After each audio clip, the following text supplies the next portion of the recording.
brothers and sisters. Thank you for joining me for this edition of Keep It Simple, Make It Plain. I'm your host, Brother Nkosi. We find ourselves this year, at the beginning of the year, at a time when there's great opportunity in the struggle for Black people. It is interesting to note how this opportunity has manifested itself. It may not seem to be an opportunity at this point, but actually in reality it is. I'm talking about the recent online struggles between various people in the consciousness movement. These struggles have gone played themselves out in responses and counter responses and numerous YouTube videos. So why is this an opportunity for us as opposed to a bad thing? Well, a long time ago, a noted philosopher said, bad things can turn into good. What do I mean by that? Sometimes something may seem like it's a bad situation for you in your life or in the struggle, but in fact, it's really a great opportunity. How so? Let me just give you an example from my personal life, and just by way of analogy, and just the fact that old people tend to wax anecdotal from time to time. Okay. When I was younger, I remember something that went down in the neighborhood, and I had a lot of people who, quote, were my friends. And something jumped off. I don't remember what it was, because usually those things, when you look back on, they weren't that deep or profound in the first place. Probably really didn't call for people to be fighting. But during this time, there was about, let's just say about 15 other people who were supposed to be down. But when the poop hit the propeller, they booked. They disappeared. Not all of them. I'd say about maybe 9 of them. And there was only a few of us left. And we actually ended up getting our ass kicked because of that, right? So a person might look at that and say, well, gee, that's a bad thing. But actually, it was a good thing. Why was it a good thing? Well, because then, moving forward in life, I understood who my friends were. I understood who I could depend on in times of adversity. So therefore, that bad thing became good. And in life and in the struggle and in all aspects, there's always some good to be had in something, sometimes not for you, but for somebody else. You might have a death in your family, and that's bad, but hell, it's good for the undertaker. He's able to feed his family, right? That's kind of a morbid example, but it's a real one, right? So now we're at a situation in the movement, the consciousness movement, with different individuals, people making videos, fighting back and forth and stuff like that. Some people calling for unity and people to desist from that type of thing. Other people egging it on, joining in, taking sides. And so a person might say, well, why is this a good thing? Well, it's a good thing because it gives people a chance to examine the situation and correct the situation. Because now it's clear to everybody that there is a problem. First of all, though, before going any more into that, we're going to look at this from a mathematical perspective. I don't think anyone has ever taken our struggle or aspect of our struggle and just really broke it down to a mathematical formula. But I did. Let me see if we can just show what that formula is.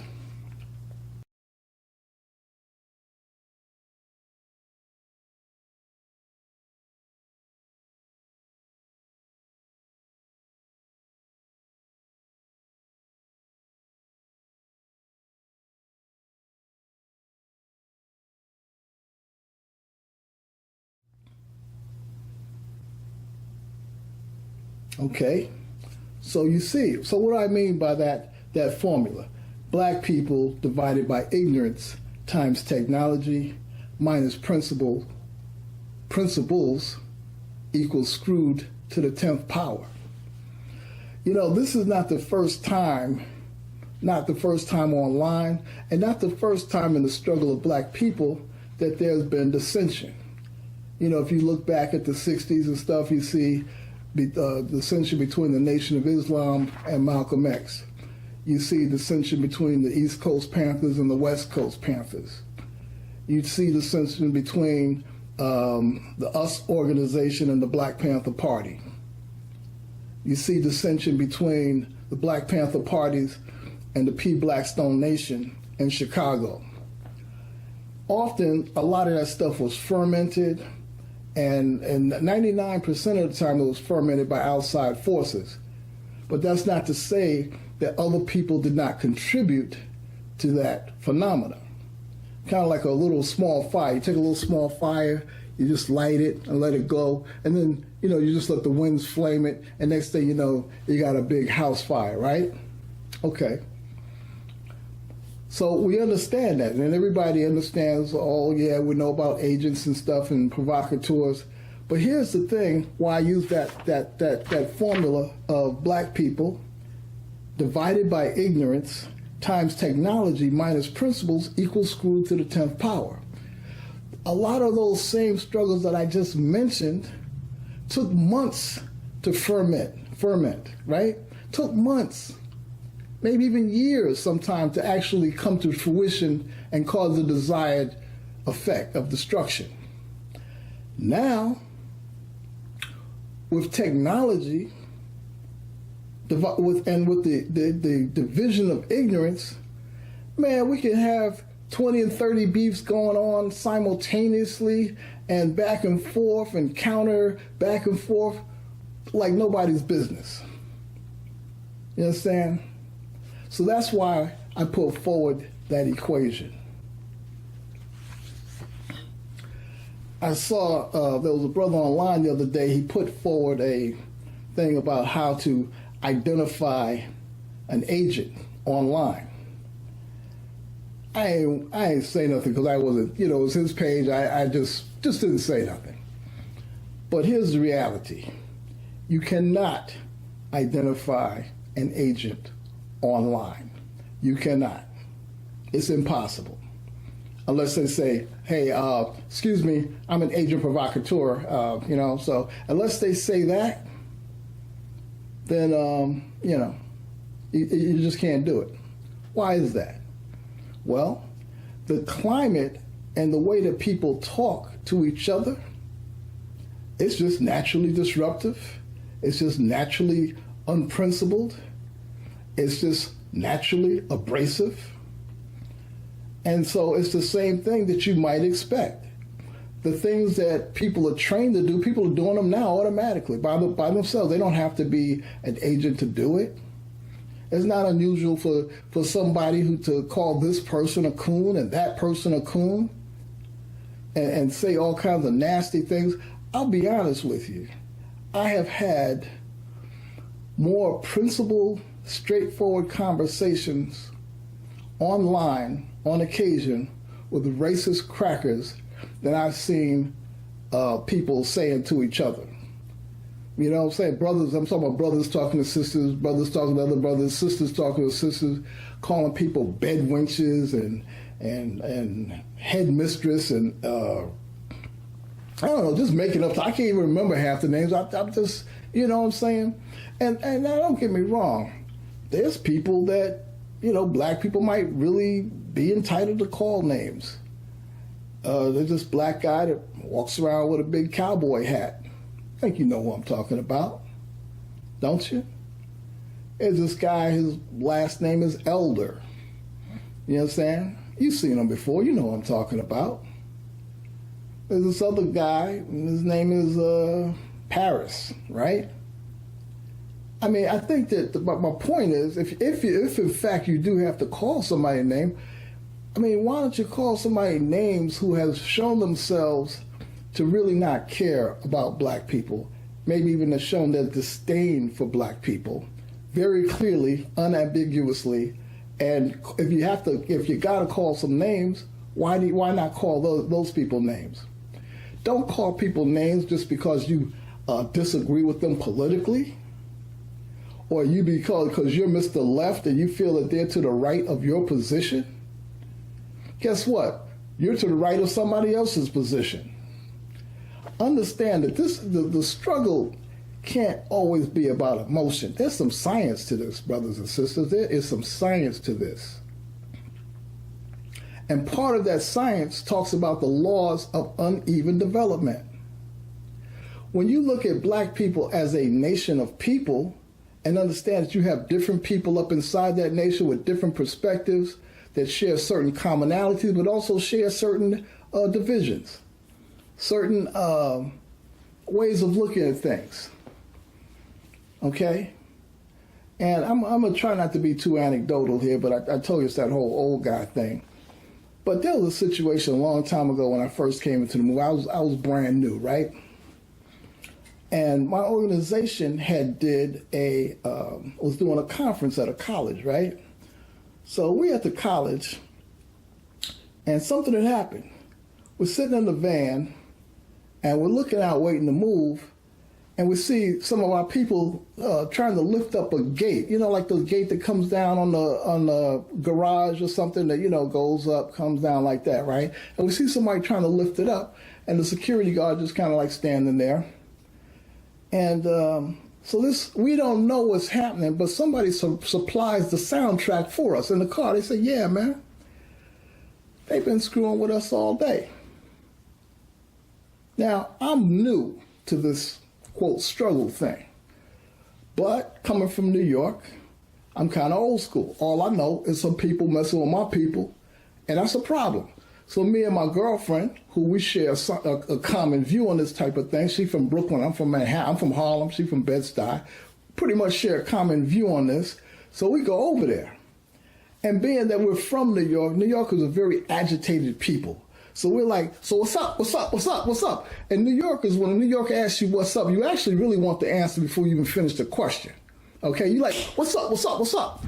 Now, it just so happened, some of our OG comrades that was there, friends and, you know, they organizational people, but they had been, you know, down for long. A lot of them coming from the 60s, but they were from California. And they wasn't saying nothing. They was just kind of ignoring us, right? And we're like, what's up, what's up, what's up? And so then the security guard, she is getting ready to go into this booth, and she picks up the phone. So my girl says, yo, excuse me, who you calling? And now, because my girlfriend's view is that, well, okay, there's this toy cop here. She getting ready to call some real cops or some additional toy cops. So, you know, my girlfriend pulls the phone, white girl pulls the phone away for her, and my girlfriend just decks her in the face, right? Because that's just kind of how she is. Matter of fact, she's like that to this day. She ain't my girlfriend no more, but she's like that to this day, right? But here's where I'm going with this.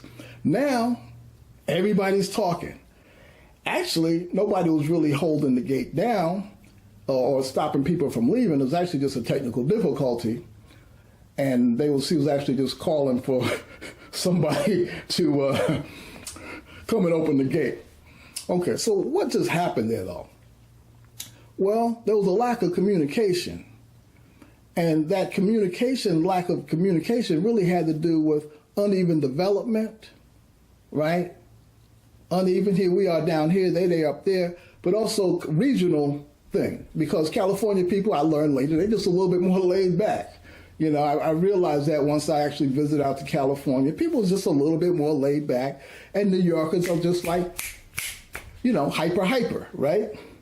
So there was this communication thing, but more importantly, but they was on point too. Let me tell you something. These people were on point, right? And I'm going somewhere with this, so just bear with me. These people were on point. So they asked us what happened.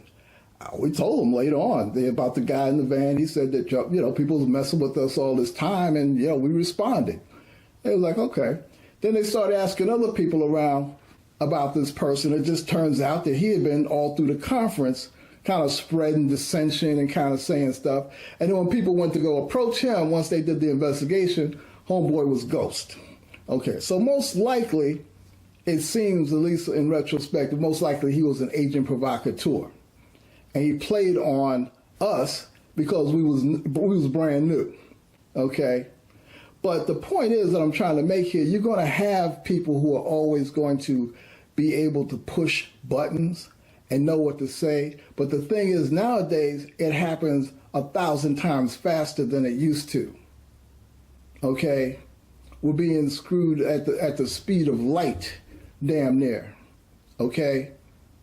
So what do we, let me just, there's a few other things here I want to just hit on, and because we got to come with some solutions here. I'm not just, believe it, at the end of this video here, whether people want to do it or not, I guarantee you I'm going to give some solutions to this problem. People may not want to do it. I'm not going to say, and so we all just need to come together and blah, blah. Yeah, that's all well and good, man. That's all that old generality bullshit. I'm going with some specifics. Now, people may not want to do it, but it is very concretely what people need to do. Let me just, I had a couple of notes here, so just bear with me for a second, because this is a really serious issue, Okay. So anyway, a lot of people have YouTube channels, right? People following them and whatnot, they're subscribing them, whatever. That's cool. Nothing wrong with that. But you know what? The time has come for those people who own these channels or have these channels to set some expectations of the people who take the time to post, okay? You understand what I'm saying? What do I mean? If you don't understand, let me see if I can make this plain. All right. When you have someone that you put up a video and all of a sudden people are commenting on it, yo, man, you need to check in on those comments to make sure that those comments are not agitational and so much as being disrespectful. I'm not talking about that you've got to be censoring what people say per se, but you have to lay out that this is a place for principled discussion, intelligent, respectful discussion, and you ain't going to be calling those sisters no names. You ain't going to be calling those brothers no names. And that's just not something, and if you can't abide by that, man, your shit is just deleted and blocked. Just that simple. All right? That's your responsibility. You can't just be posting no video and leave that toxic out there for people. And the other thing is you can't be the instigator of the toxicity. Okay? You have to set some kind of moral grounds too. You can't just be setting stuff out there and let all the people come in there and stuff. Let there be principled discussion, or you can't have none. Now you might say, damn, man, I can't be taking the time to do this. So, well, let's stop doing videos then. You cannot be contributing to that environment. That's the first thing. You need to tell people what the expectations are. That's number one of your channel. And two, you need to take time to monitor the content to make sure what's going on. So you don't put out no bullshit and you don't let no bullshit go on your channel. That's a concrete thing that you can do, especially if you're asking for money. You have to earn that money. You're asking people for money for certain things, man. You're going to have to do a little bit more work. It's called productivity. All right? You're going to have to do you have to up your productivity. So brothers and sisters, yeah, you're going to have to be responsible to some degree for the stuff that gets put on your page. You can't have people commenting about, oh yeah, this bitch is a dyke and bedwench and a hoe. It's just disgusting. I'm serious. When I told you before, I literally got better conversations sometime from white crackers who let you know right off the bat they hated black people, but damn, they was polite. It's really kind of just a little bit of punkism when you, do that online, so you kind of like hiding behind anonymity. That's some punk ass shit to do. I'm gonna be honest with you. You understand what I'm saying? Now I know a lot of people may not want to, quote, police their channel because they're going to lose subscribers. They probably will. People like, man, I ain't going there no more, man. They ain't no fun, man. You know what I'm saying? But that's that whole quantitative thing versus qualitative. You understand? A lot of people talk about that. You know what? Martin Luther King talked about how something can be too big, but it not be quantitative. It's qualitative. It'd be qualitative, quantitative when it needs to be qualitative is what I would say if I could actually get my words together. Okay? That's when you have a lot of people there, but ain't shit getting done. You know, if you actually think about it, when you have subscribers and you have people online, there's some things you might be able to actually ask people to do. You might want to say, what can I do to leverage this technology for the benefit of black people? Let's see. Here's a suggestion. Maybe we can get all the black student unions in all the colleges to come under one umbrella of a, National Black Student Unions Association, and see what kind of work they might be able to do as a National Black Student Union organization. Might be 4 layers up inside that, freshmen, sophomore, et cetera, to cover those 4 years of college and have kind of peer-to-peer on that levels. Let them work in subgroups or whatever, since people are going to be leaving as they graduate. I don't know, find some way to have online petitions and stuff around issues.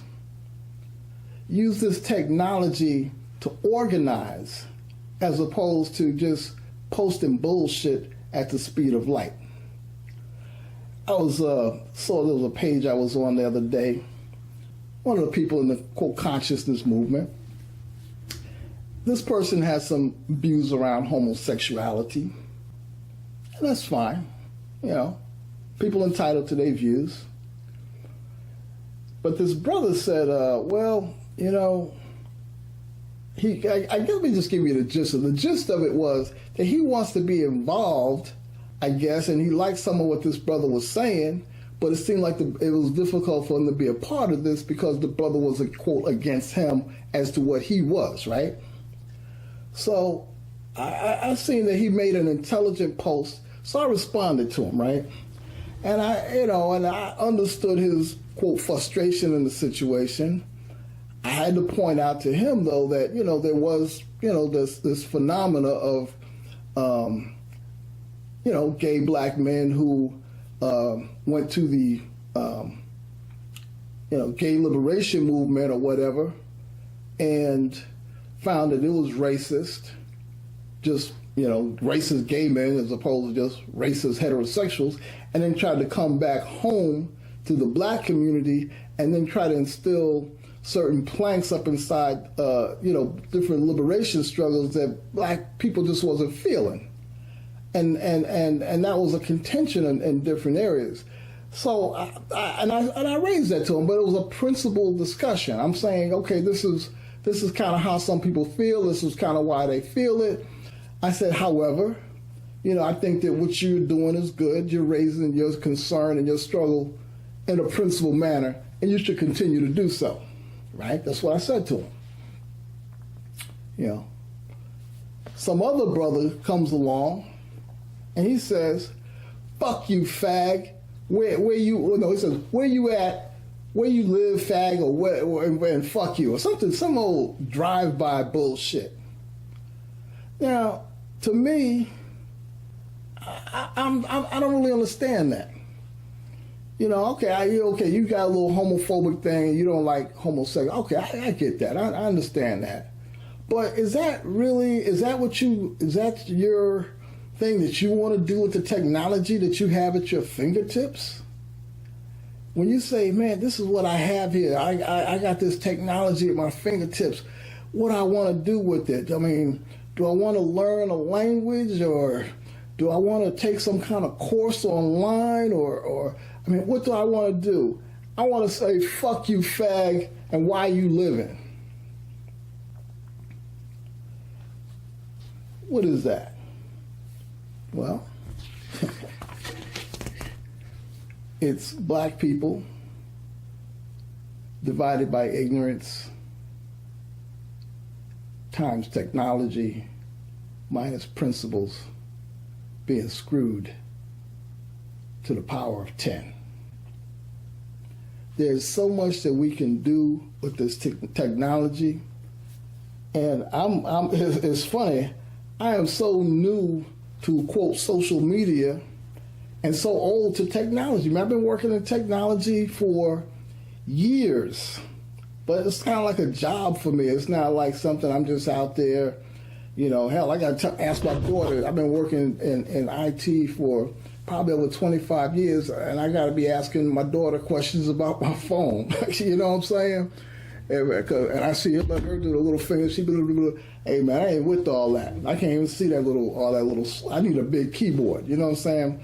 But I recognized years and years ago the power of this technology that we have to improve our lives. You understand what I'm saying? But that ain't how we're using it. We're using it for online bullshit.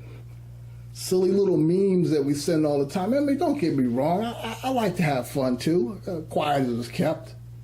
You know what I'm saying? I like to have fun too. But not just being silly, man. If we're serious about stuff, if we're serious about liberation, we're gonna have to do better. Okay, so just a reminder, two concrete things that people who are online to have putting up videos supposed to be conscious. Two things. One, set some parameters as to what you say and what you allow to be said on your page. You don't have to, it's all right if the little conversations get a little, heated. That's all right. Heated discussions is okay. But you maintain some kind of principles. And people, you don't know whether they're agent, not agent, but when they roll up on your page, they got to come correct. Okay?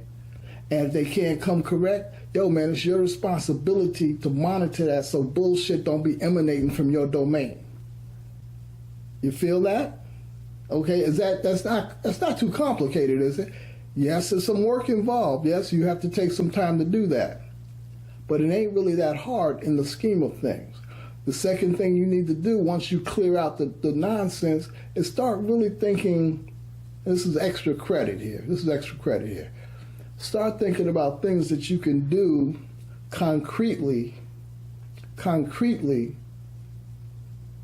to start leveraging this technology for the upliftment of black people.